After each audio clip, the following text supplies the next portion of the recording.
오늘 우리가 복음을 가로막는 유신진화론이라는 제목을 가지고 함께 특강을 좀 하려고 합니다. 자, 오늘도 말씀을 읽고 좀 강의를 이제 먼저 시작을 할 텐데요. 오늘 창세기 1장 1절 말씀 저희 다들 암송하시지요? 함께 앞에 보시고 함께 읽어보도록 하겠습니다. 시작. 태초에 하나님이 천지를 창조하시니라.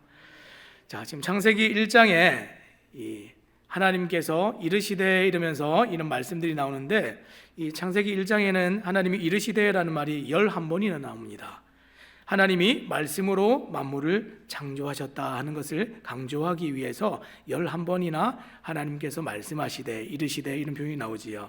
자, 그리고 나서 창세기 1장 21절 말씀도 함께 보도록 하겠습니다. 창세기 1장 21절입니다. 함께 읽겠습니다. 시작.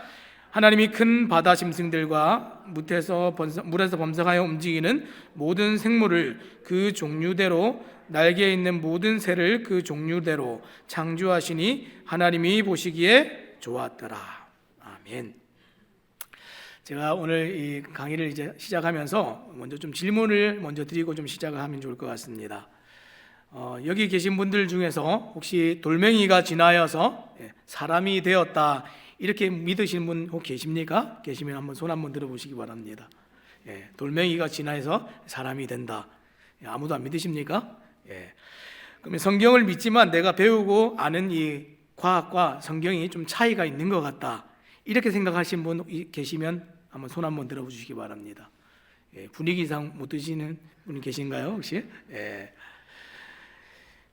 아마도 우리가 이 성경은 우리가 틀림없이 분명히 하나님의 말씀이고 진리다라고 여기시는 분들이 대부분일 것 같습니다. 그래서 다행히 그런 분들이 여기 한 분도 계시지 않아서 정말 다행입니다. 그런데 현재 한국 교회 성도들 중에서 이 창세기 앞부분에 나와 있는 이 창조와 관련되어 있는 이 기사에 대해서 창세기 1장부터 11장까지의 내용을 문자 그대로 믿는 사람의 비율이 얼마나 될 것 같습니까? 50%가 채 되지가 않습니다. 그래서 2009년에 이 코리아 리서치에서 종교별로 진화론을 수용하고 받아들이는 것에 대해서 설문조사를 한 결과가 있습니다. 그래서 아무것도 믿지 않는 사람들, 당연히 이제 진화론을 많이 믿겠죠. 69.9%가 나왔습니다.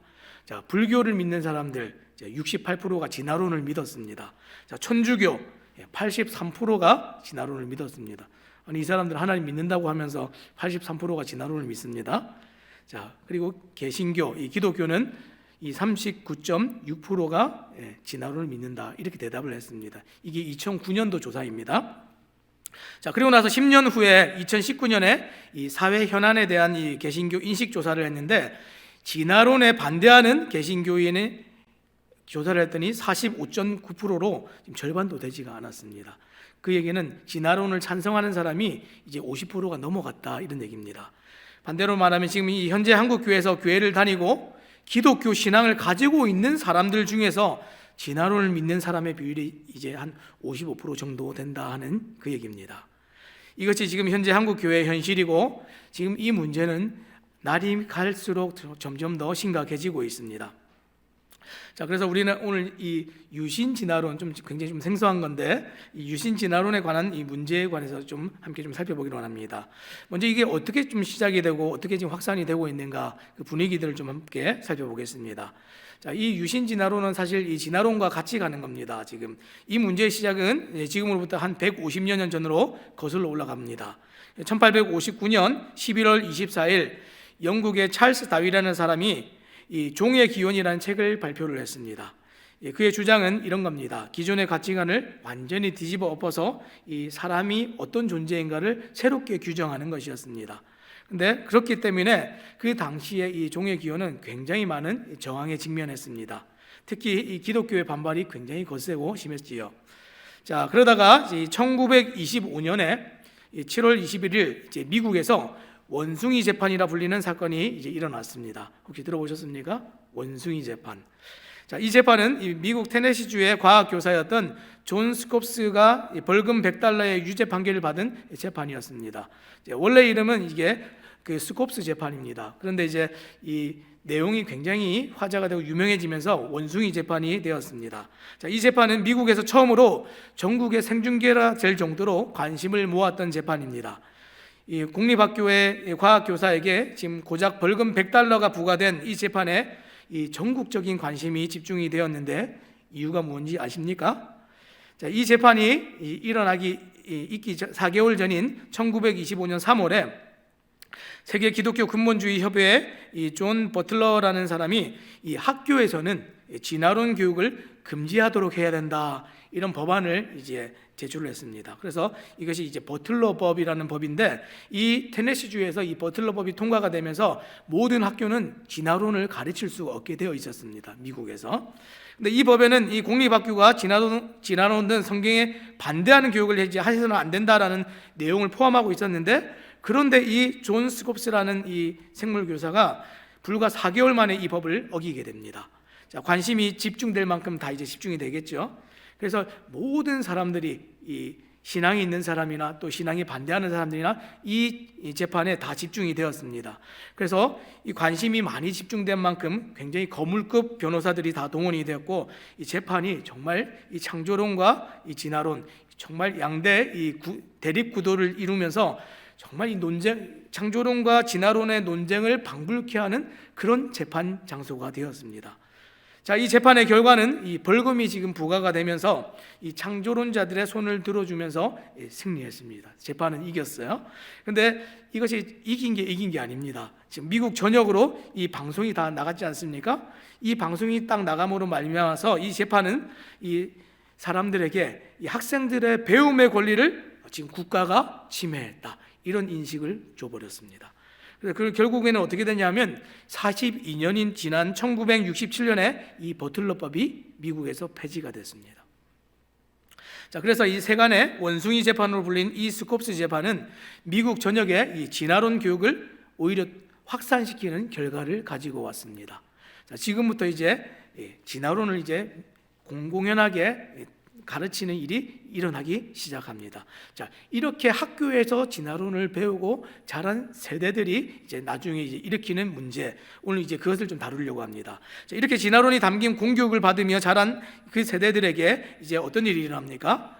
진화론은 사실로 알고 믿게 되는 일이 일어났습니다. 우리가 스스로 알고 스스로 믿고 스스로 배우는 사람은 아무도 없거든요. 이 알고 경험하고 배우게 된 게 사실 사람들에게 믿음이 됩니다. 자, 지금 교회를 다니지만 또 아이들이 학교도 다닙니다. 그렇죠? 근데 교회에서 가르치는 것과 학교에서 가르치는 것이 지금 다르지요. 근데 교회에서 가르치면 아이들이 또 교회도 믿습니다. 근데 학교에서 가르치면 학교에서 가르치는 것도 믿습니다. 근데 우리 아이들은 그러면 어떻게 되는 겁니까? 하나님을 믿으면서 진화론도 믿게 되는 결과가 나타납니다. 사실 이것이 우리가 오늘 다룰 주제의 아주 심각한 문제입니다. 자, 그러면 우리 오늘 유신 진화론에 대해서 다루는데, 유신 진화론이 어떤 것인가 함께 좀 살펴보겠습니다. 우리가 창조도 알고 진화도 아는데, 그런데 유신 진화론은 그럼 무엇인가? 여러분, 창조는 그러면 어떤 겁니까?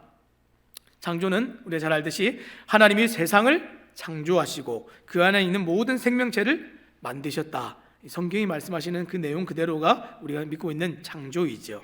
그럼 진화는 어떤 것입니까? 이 생명이 없는 어떤 물질이 우연과 시간, 아주 긴 시간을 반복해서 아무것도 아닌 것들이 식물이 되고 동물이 되고 이 고등 생명체인 인간까지 돼서 발달된다. 이것이 과학적 사실 가설로 지금 내세워진 것이 진화입니다. 자, 그러면 유신 진화론은 어떤 것입니까? 유신 진화론은 다른 이름으로는 이제 진화적 창조론 이렇게 불리기도 하는데요. 그 이름에서 우리가 잘 알 수 있듯이 뭡니까? 두 가지의 합성어입니다. 유신론 더하기 진화론입니다. 유신론 더하기 진화론. 우리가 이름에서 알 수 있듯이 하나님께서 지금 진화의 방식으로 세상을 창조하셨다, 이런 이론입니다. 지금 하나님을 믿는데 진화도 인정하는 겁니다. 교회를 다니면서 하나님께서 세상을 만드시고 그 안에 있는 모든 것을 만드셨다 하는 것을 부인할 사람이 있습니까? 아무도 없지요. 창세기 성경 처음 열면 그것부터 나오는데, 우리가 그것부터 배우는데, 아무도 하나님께서 세상을 창조하셨다 부인할 사람, 이 교회 다니는 사람들 중에 아무도 없습니다. 그런데 창조의 방식이 어떻게 된 것이냐 이렇게 물어볼 때에는 이 과학을, 학교에서 이 진화를 배운 사람들이 굉장히 논리적이고 합리적인 이 사고방식이다라고 이미 믿어왔기 때문에 그 부분에 대해서는 의문을 가지기 시작합니다. 그래서 이것을 좀 설명할 수가 없을까, 사람들이 이런 고민을 시작했습니다. 그래서 이 창조의 방식은, 창조는 하나님 하신 거가 맞는 것 같은데, 창조의 방식은 하나님이 이렇게 말씀하셨는데 우리가 모르는 더 깊은 의미가 있지 않을까, 사람들이 이렇게 생각하기 시작했습니다. 그래서 창조의 방식이 어떻게 된 것이냐 물어볼 때에 진화의 방식으로 되었다, 이렇게 주장을 한다는 겁니다. 쉽게 얘기를 하면 진화론이 더 사실처럼 믿어지지만 이 생명의 근원에 대해서는 누가 언제 얼마나 많은 것들을 시작되었는지 말할 수가 없습니다. 생명의 근원과 세상의 시작에 대해서 말하는 건 성경밖에 없거든요. 그래서 말할 수 없으니까 그 부분에는 하나님 이렇게 모시고 와서 그 자리에 하나님을 놓고, 그 나머지 모든 것은 이제 진화론으로 설명을 하는 것이 유신 진화론입니다.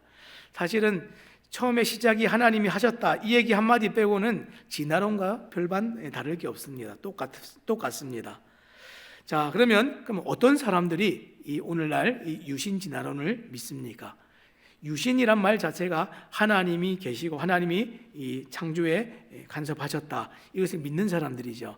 그러면 예수님을 믿거나 이 교회 안 다니는 사람들이 유신 진화론을 믿는 사람들은 없습니다. 이 유신 진화론을 믿는 사람들은 다 이 신앙을 가지고 있는 사람들 중에서 진화론을 함께 믿는 사람들, 이 사람들이 유신 진화론자들입니다. 굉장히 위험하죠.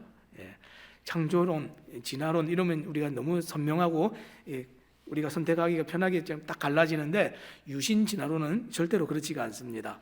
그래서 놀랍게도 오늘날 이 기독교 신앙을 가진 저명한 신학자들조차 이 진화론을 사실로 받아들이면서 성경에 기록된 내용의 사실성과 역사성을 지금 부정하고 있습니다. 무슨 얘기입니까? 가장 똑똑하다고 여겨지는 이 지식이 있는 사람들이 유신 진화론을 믿고 선택한다는 겁니다. 자, 그리고 저와 여러분처럼 이 성경에 기록된 대로 세상이 그냥 창조됐습니다, 우리는 이것을 믿습니다, 자, 이러면 뭐라고 얘기합니까? 반지성적인 성도다, 이렇게 얘기합니다. 지식이 좀 모자라네요, 좀 부족하네요, 이렇게 얘기를 한다는 거예요. 자, 지금 이 사람들의 특징은 무엇입니까? 과학으로 성경의 사실성과 역사성을 증명을 해보려고 이렇게 노력을 합니다. 여러분, 성경이 더 정확합니까? 사람들이 이 관찰해서 알게 되어진 이 과학이 더 정확합니까? 성경은 하나님께서 우리에게 주신 진리의 말씀이죠. 성경을 근거해서 우리가 과학을 살펴보는 것이 사실은 올바른 순서인데, 사람들은 이 과학을 가지고 성경이 옳은지 그른지를 따져보기 시작했다는 겁니다. 자, 그리고 어찌 보면 이것이 유신 진화론을 선택한 이유일 수도 있습니다. 자, 쉽게 말하면 그들은 성경보다 무엇을 더 믿는 겁니까? 과학을 더 맹신하는 겁니다. 이것을 우리가 좀 다른 말로 뭐라고 얘기하냐면 과학주의다, 이렇게 얘기합니다. 뭐라고요? 과학주의, 과학을 맹신하는 겁니다. 그래서 이 과학주의에 빠져있기 때문에 유신 진화론을 선택할 수밖에 없습니다.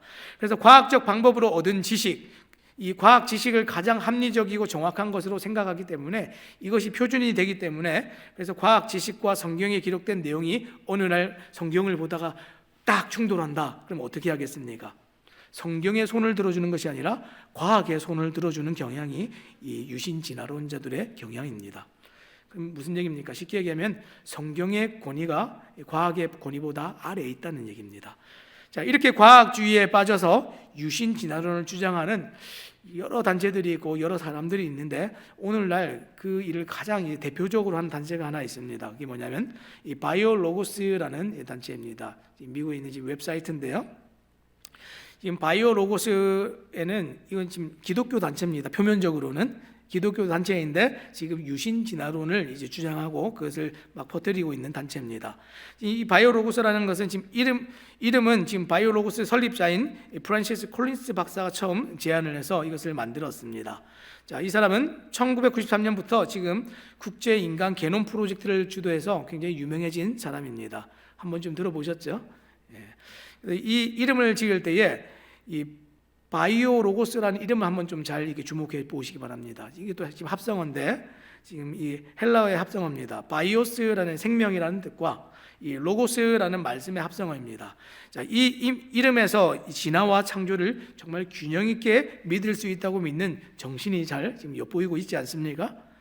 그리고 이 프랜시스 콜린스 박사는 그의 저서인 신의 언어라는 책에서 이 바이오로고스에 관하여 다음과 같이 이렇게 기록을 했습니다. 제가 한번 읽어드릴게요. 이 바이오로고스는 하나님이 모든 생명의 근원이시고 모든 생명은 하나님의 의지를 반영한다는 믿음을 표현한다. 여러분 뭐 이상한 거 있습니까?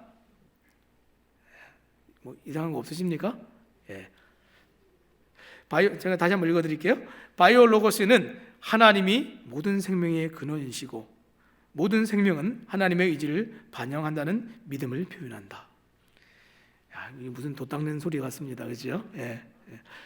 그냥 표면적으로 보면 하나님이 뭐 창조하시고 하나님이 다 뭐 운행하시고 뭐 이런 얘기 아닌가 이렇게 비춰지지요. 우리가 그냥 보면 절대로 이게 보이지가 않습니다. 이것은 얼핏 하나님의 창조를 염두에 두는 것 같지만 사실은 생명은 하나님을 의지를 반영한다 하는 이 표현은 하나님은 이제 간섭하지 않으시고 생명이 그 의지를 받아서 이 자연이 스스로 진화한다 이런 의미를 지금 여기에 이렇게 표현을 했습니다. 말을 이렇게 꺼놓으니까 누가 알아먹겠습니까? 그렇죠? 그래서 잘 봐야 됩니다. 자, 이처럼 과학 지식을 진실로 받아들인다고 해서 노골적으로 성경이 틀렸다고 지금 말합니까? 말하지 않습니까? 말하지 않죠. 예, 아무 생각 없이 보면 좀 맞는 말 하는 것 같습니다. 그렇죠? 그런데 차이가 뭡니까? 표현과 해석을 달리합니다. 이게 이 사람들이 쓰는 방법입니다. 왜 그렇습니까? 왜냐하면 그들은 기독교에서 성경이 차지하고 있는 위상이 얼마나 큰지 누구보다도 잘 알고 있는 사람들입니다. 원래 신앙이 있었던 사람들이기 때문에 이 성경이 가지고 있는 권위와 위상을 너무 잘 알고 있습니다. 그러다 보니까 성경이 틀렸다 이렇게 얘기할 수가 없습니다. 성경이 틀렸다 한다면 대다수의 목회자와 성도들이 아마 반발을 할 것이기 때문에 그 사실을 너무나 잘 알아서 절대로 그렇게 말하지 않습니다. 그래서 이 과학주의에 빠진 무신론 학자들은 곧 하나님을 믿지 않는 사람들은 진화론을 근거로 성경이 틀렸다 담대하게 이렇게 얘기할 수 있습니다. 그렇죠? 하나님 안 믿는 사람들, 신앙이 없고 교회 안 다니는 사람들은 나는 진화론을 믿기 때문에 성경은 틀렸다고 생각합니다 이렇게 얘기합니다. 그런데 유신 진화론자들은 좀 다르다는 거예요. 과학주의에 빠진 이 유신 진화론 이 신학자들은 그 사람들과 다르게 성경이 틀렸다고 말하지 않고 대신 어떻게 한다고요? 다른 해석을 내어놓습니다. 여러분 최근에 나오는 어떤 저명한 어떤 신학자들이나 어떤 목사님들이나 어떤 이런 책들을 보다가 전통적인 견해와 너무 다른 새로운데 정말 신기한데 참신한데 혹시 이런 글들 보신 적 있으십니까? 아니면 설교 중에 그런 얘기 들어보신 적 있으십니까? 그럴 때 조심하셔야 되는 겁니다. 다른 모든 것도 그러하겠지만 특별히 이 신앙에 관해서는 우리가 전통을 따르는 것을 우리가 정말 유념해서 잘 생각해야 됩니다. 신앙의 전통이라는 게 어떤 것입니까? 우리의 믿음의 선배들이 계속해서 믿어왔던 겁니다. 그런데 어느 날 시대가 변했다고 내가 믿음이 바뀌거나 내가 정말 믿는 하나님이 바뀌는 것이 아니기 때문에 우리가 신앙에 있어서만큼은 전통을 지키고 고수하는 일이 굉장히 중요합니다. 우리의 믿음의 선배들에게 성령 하나님께서 영감하셔서 그들을 붙들지 않았습니까? 그런데 그들이 믿었던 것이 오늘 우리가 믿는 것과 달라지면 이상한 겁니다. 근데 우리는 자꾸만 시대가 변했으니까 우리도 좀 달라져야지 이렇게 얘기하면 그게 이제 이단이 되는 겁니다. 우리 얼마 전까지 계속해서 요한일서 말씀을 보았지만 요한일서에서 거짓 교사들이 들어와서 얘기했던 게 어떤 겁니까? 새로운 거, 다른 거, 들어보지 못했던 거 이런 것으로 하나님을 반박하거나 부인하지 않습니다. 새로운 것이 여기 있다 이렇게 얘기한다는 거예요. 이게 정말 우리가 분별해야 될 분별의 이제 기준이 됩니다. 그래서 그들은 성경의 사실성과 역사성을 부정하지 않고 성경의 기록보다 과학 지식을 우위에 놓을 수 있는 방법을 찾았습니다. 전통적인 해석 방식과 성경을 이제 다르게 해석하는 것, 그것으로 도구를 삼았습니다. 자, 오늘날 이런 신학자들이 얼마나 많은지 모릅니다. 그래서 누군가 이 부분에 관심을 두고 우리가 공부를 한번 시작해 본다면 아마 굉장히 큰 충격을 받게 될 겁니다. 자, 그러면 이 유신진화론을 주장하는 이 사람들도 나름 근거가 있거든요. 성경적인 이유가 있다, 신학적인 이유가 있고 우리가 과학적인 이유가 있다 이렇게 얘기하는데, 그 이유가 뭔지 한번 좀 살펴보겠습니다. 자, 이 유신진화론자들은 성경에 근거해서 이론을 전개했다 이렇게 주장하는데, 그들의 주장을 지금 몇 가지 살펴보면 이렇습니다. 첫 번째는 성경에는 창조에 걸린 시간에 대한 구체적인 언급이 없다 이렇게 주장합니다. 봐봐, 성경에 보니까 그런 얘기 없잖아. 얘기 없으니까 맞는 거야 이렇게 얘기했다는 거예요. 자, 창세기 1장 21절 아까 제가 한번 서두에 읽었던 말씀인데 다시 읽겠습니다. 하나님이 큰 바다 짐승들과 물에서 번성하여 움직이는 모든 생물을 그 종류대로, 날개에 있는 모든 새를 그 종류대로 창조하시니 하나님이 보시기에 좋았더라. 자, 이 말씀은 모든 생물을 각각 그 종류대로 만드셨다고 분명히 기록을 하고 있습니다. 그런데 유신 진화론자들은 거기에 뭐라고 얘기합니까? 하나님께서 즉각적으로 당장 만드셨다 이런 표현이 없지 않느냐 이렇게 주장을 하지요. 그래서 이것을 통해서 일단 자연을 먼저 만드셨고 서서히 진화라는 방식을 통해서 만물을 만드신 거야. 중간에 지금 표현을 안 했으니까 빠진 거지 하나님은 그렇게 하신 거야 라고 주장한다는 겁니다. 자, 빠져 있는 것을 일부러 없는 것을 이렇게 만드는 것도 성경을 근거한 것은 절대로 아니죠. 성경에 없는 걸 가지고 성경에 근거했다 이 사람들은 이렇게 얘기합니다. 자, 두 번째는 하나님께서 선행 인류를 만드시고 그 중에서 특별히 선택하여 숨을 불어넣어 생명을 주신 것이 아담이 되었다 이렇게 얘기합니다. 하나님께서 지금 우리는 첫사람을 아담으로 알고 있는데 이 사람들은 하나님께서 미리 더 많은 사람들을 아담 이전에 만들어 놓고 있어서 그 중에서 아담을 선택하신 것이다 이렇게 얘기했다는 겁니다. 창세기 2장 7절 말씀해 보니까 뭐라고 되어 있습니까? 여호와 하나님이 땅의 흙으로 사람을 지으시고 생기를 그 코에 불어넣으시니 사람이 생명이 되니라. 자, 이것을 유신진화론자는 어떻게 생각할까요? 지금 흙으로 빚어 놓은 것을 마치 조형물 같다 이렇게 생각합니다. 조형물 같다. 우리 조형물로 만든 동상 같은 거 있지 않습니까? 자, 그러고 나서 하나님이 호흡을 집어넣기 전까지는 이 무생명체에 불과하던 그것이 유신진화론자들은 이것에 하나님께서 이것을 그 숨을 불어넣기 전의 상태 이것을 뭐라고 생각하냐면 우리가 아는 것처럼 생명을 불어넣기 전에 이 몸뚱아리가 아니라 동물이라고 생각합니다. 무슨 얘기냐면 원숭이 같은 어떤 동물이 있는데 그런 돌아다니는 동물에게 하나님이 숨을 불어넣으시니까 고등생물인 인간이 되었다 이렇게 주장을 했다는 겁니다. 자, 좀 전에 지금 얘기했던 이 주장은 사실 이 19세기의 유신진화론자들이 초창기에 제일 처음에 주장했던 이야기입니다. 지금 들으시니까 어떻습니까? 돌아다니는 동물에게 숨을 불어넣었더니 고등생물인 인간이 되었다. 근데 유신진화론자들이 자기들이 좀 생각해도 좀 설득력이 많이 떨어진다라고 생각이 들었습니다. 그래서 나중에 가서 이것을 변경합니다. 그래서 처음에 서두에 제가 얘기했던 그 선행 인류론, 아담 이전에 수많은 사람들을 많이 만들어 놨다 이런 이론으로 완전히 바꾸게 됩니다. 그래서 그 아담에게 그리고 그 많은 사람들 중에 선택한 그 아담에게 하나님이 특별히 호흡을 넣으셔서 하나님의 형상으로 아담을 지으셨다 이렇게 얘기하는 겁니다. 그래서 선행 인류가 제일 먼저 있었고 그 다음에 아담이 있고 그 다음에 오늘날 지금의 인간들이 이렇게 생겨났다 이렇게 주장을 한다는 겁니다. 이것이 지금 유신진화론자들이 주장하는 지금 성경적인 근거고 이유라는 겁니다. 우리가 들어보면 좀 너무 허무맹랑한 것 같죠. 자, 또 성경뿐만이 아니라 자기들은 또 신학적으로도 주장하는 이유가 있다고 이렇게 얘기합니다. 자, 하나님은 창조 이후에 개입하시지 않지만 자연이 선택한 우연을 통해서 일하신다. 지금 무슨 얘기냐면 자기들의 신학적인 체계를 가지고 얘기할 때 진화론은 우연과 시간의 계속적인 반복이지 않습니까? 그래서 하나님은 우연을 통해서도 일하신다 하는 것이 자기들이 만들어낸 신학입니다. 여러분, 하나님이 우연을 통해서 계획된 일을 할 수 있고 하나님은 우연을 통해서도 원하는 방향으로 인도하실 수 있다. 얼핏 들으면 맞는 말 같죠? 하나님이 정말 인생 가운데 우리의 역사 가운데 간섭하시고 개입하셔서 섭리하시고 통치하시는 것과는 전혀 다른 개념입니다. 우연이라는 겁니다. 우연히 하지만 하나님 뜻대로 할 수 있다는 겁니다. 자, 이런 것들을 신학적으로 합리화했습니다. 이게 무슨 얘기냐면 마치 제비뽑기나 주사리를 던지는 것 같이 우연적인 현상을 신학적으로 합리화하는 겁니다. 그래서 누군가 그렇게 하나님께서 진화의 방법으로 세상을 창조하신 것은 좀 아무래도 좀 그런데요, 우연으로 이건 좀 아닌 것 같습니다. 그러면 좀 계획이나 뜻이나 하나님의 목적이 좀 당길 수 있겠습니까? 이렇게 얘기를 하면 이 사람들이 마지막으로 하는 얘기가 하나 있습니다. 이렇게 얘기합니다.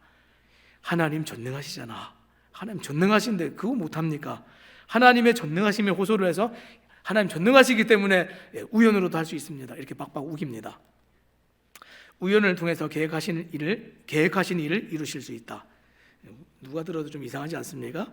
하나님께서 전능하시기 때문에 그 우연적인 일을 가지고도 목적하신 바를 이룰 수 있다. 그러니까 하나님을 제한하지 마. 이제 마지막에는 이렇게 화내면서 이렇게 얘기합니다. 자, 유신 진화론자들의 생각은 진화로도 천지 창조가 가능하신 하나님이다. 그러니까 제한하지 말도록 하자. 이런 결론을 내립니다. 자, 그러면 유신 진화론자들이 왜 이런 주장을 하게 됐을까요? 가장 큰 이유는 진화론이 과학이라고 믿는 믿음 때문에 그렇습니다. 여러분, 진화론이 과학입니까? 아닙니까? 진화론이 과학입니까? 과학은 우리가 눈으로 보고 관측하고 실험해서 그 결과를 우리가 볼 수 있어야 그게 진짜 과학이죠. 근데 진화론에서 얘기할 수 있는 아무것도 실제로 볼 수도 없고 우리 관찰할 수도 없고 알 수도 없습니다. 그런데 지금 어떻습니까? 진화론을 주장하는 또 과학적인 이유도 있다 이렇게 얘기합니다. 자연을 관찰해 보면 자연에서 보이는 모든 현상들, 생명, 탄생, 변화 이 모든 게 지금 소진화인데 진화의 과정이다 이렇게 얘기합니다. 관찰해 보니까 자연이 진화의 모든 현상을 지금 담고 있다 이렇게 얘기하는데 그러니까 진화를 인정해야 된다. 이게 이 사람들의 논리입니다. 근데 이 진화론을 과학적으로 잘 증명된 사실이라는 믿음을 없으면 이것을 믿을 수가 없는데 이 믿음이 어디서부터 생겨났습니까? 아까 우리가 보았던 학교에서부터 배우는 공교육, 거기에서부터 이 진화를 정말 사실로 믿고 과학으로 믿는 일이 일어나기 시작했습니다. 초등학교부터 대학을 졸업하기까지 모든 공교육은 학교에서 과학 시간에 진화론을 반복해서 배우게 됩니다. 자기도 모르게. 그런데 문제는 이 진화론이 과학적인 문제가 많음에도 불구하고 학교에서는 이 진화론의 문제점이 무엇인지 절대로 가르치지 않습니다. 따라서 이 정상적인 교육을 이수한 사람들은 진화론이 과학적 사실이라는 믿음을 가지게 됩니다.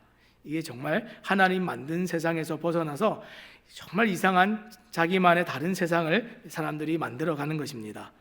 그래서 특별히 또 주류 과학계가 진화론과 이 빅뱅 우주론 같은 과학적 사실들을 주장하기 때문에 이것을 우리가 고치거나 바꿀 수 없고 비판할 수 없다라는 것이 이 사람들의 입장입니다. 자, 그러면 이 사람들이 얘기하는 것들이 이제 이런 것들인데 그러면 이 유신 진화론이 가지고 있는 그 문제점이 전혀 없습니까? 그 문제점들이 굉장히 심각한 문제들이 많이 있습니다. 그럼 그 문제가 어떤 것이 있는지 좀 살펴보겠습니다. 첫 번째는 이 성경의 기적과 하나님의 구원 역사를 왜곡합니다. 성경의 권위 자체가 왜곡이 되니까 그 내용 자체가 왜곡이 되는데 우리가 정말 핵심적으로 정말 잘 알아야 되는 구원에 대한 이야기들이 왜곡이 됩니다. 여러분, 오늘 제목이 뭐죠? 복음을 가로막는 유신진화론입니다. 여러분, 성경과 정말 융화가 되고 잘 조화가 되면 복음을 가로막지 않겠죠. 그런데 내용이 지금 다 복음을 가로막습니다.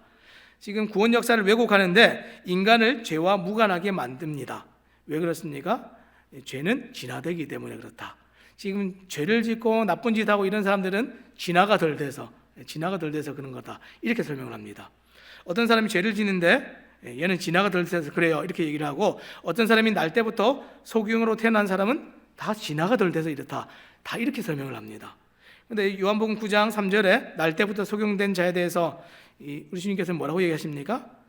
하나님께서 하시는 일을 나타내고자 의도하셨고 목적하셨고 하나님의 뜻이 있으셨다. 성경은 분명히 그렇게 얘기하고 있습니다. 우연도 아니고 그냥 진화가 덜 돼서도 아니라는 겁니다. 왜곡이지요. 자, 두 번째 문제는 어떤 것입니까? 인간의 타락을 지금 진화와 연결합니다. 좀 전에 얘기했던 것처럼 죄에 대해서 인간이 진화가 덜 돼서 죄인이라 이렇게 얘기한다는 겁니다. 그러면 진화가 잘 된 사람들은 아주 많이 진화가 돼서 고등 생명체가 된 사람들은 그럼 죄와는 좀 무관한 사람이 될 수 있는 가능성도 있다는 겁니다. 자, 죄를 이렇게 설명하기 시작하면 우리는 구원의 필요나 또 심판에 대한 두려움이나 또 하나님께서 약속하신 그 약속을 붙들어야 될 아무런 필요가 없습니다.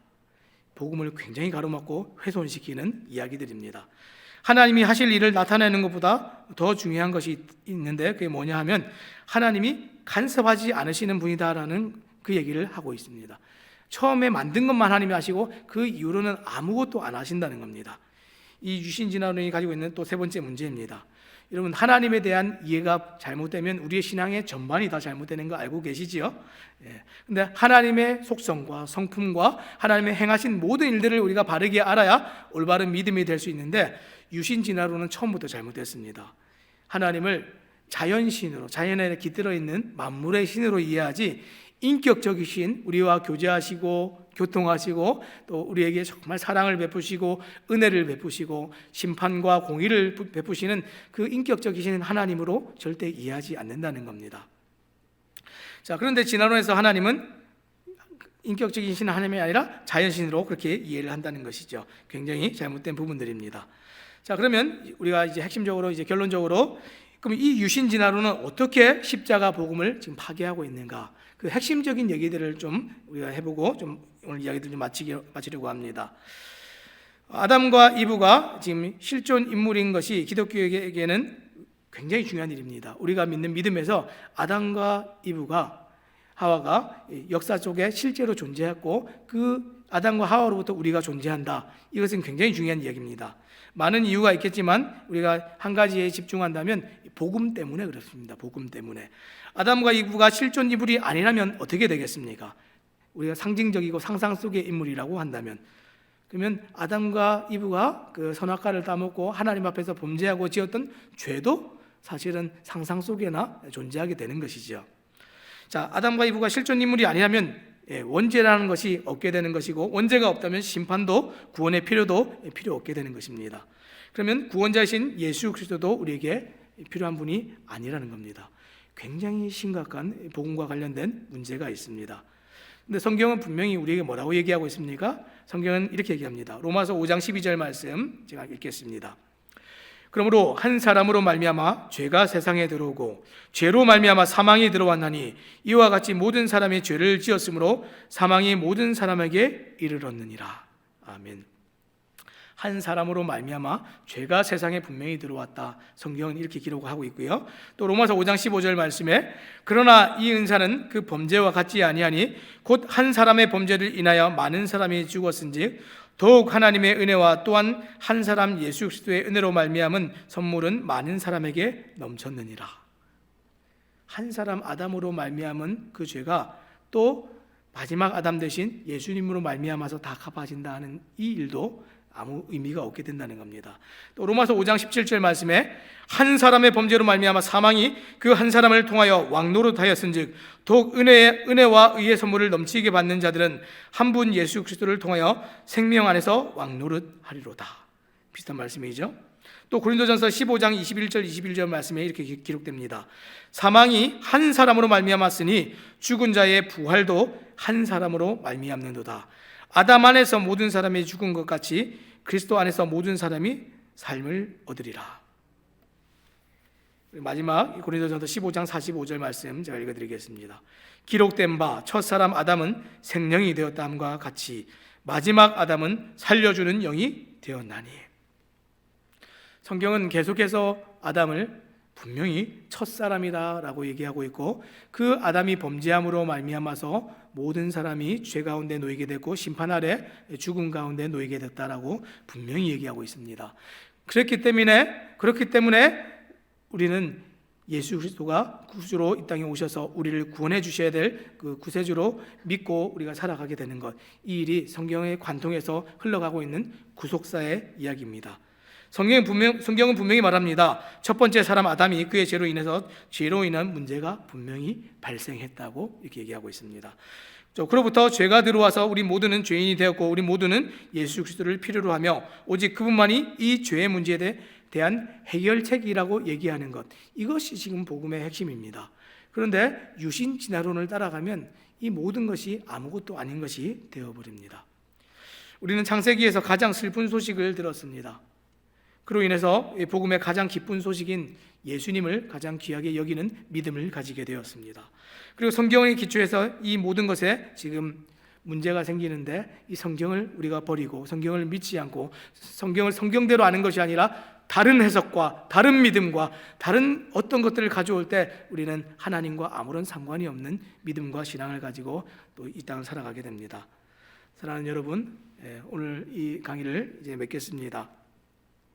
우리가 전통을 우리가 지켜내는 것은 굉장히 중요하다. 아까 저도 얘기했는데, 여러분, 믿음의 전통, 믿음의 선배들이 따라갔던 그 길을 우리가 따라가는 것, 이것은 정말 우리가 가장 안전하게 갈 수 있는 방법입니다. 이 세대가, 이 시대가, 이 세상의 풍조가 우리에게 시대의 변화를 얘기하면서, 시대의 트렌드들을 얘기하면서 자꾸만 새로운 신앙과 새로운 변화와 새로운 믿음을 얘기할 때에 절대로 유혹받지 마시기 바랍니다. 다른 복음은 없습니다. 우리 주 예수 그리스도, 그 예수 그리스도의 복음 외에는 다른 복음이 없다는 것 꼭 기억하시기 바랍니다. 신선한 말씀이 아니라 항상 듣던 말씀이어야 된다 하는 것 기억하시기 바랍니다. 진리는 시대가 변하여도 변하지 않는 것이 진짜 진리입니다.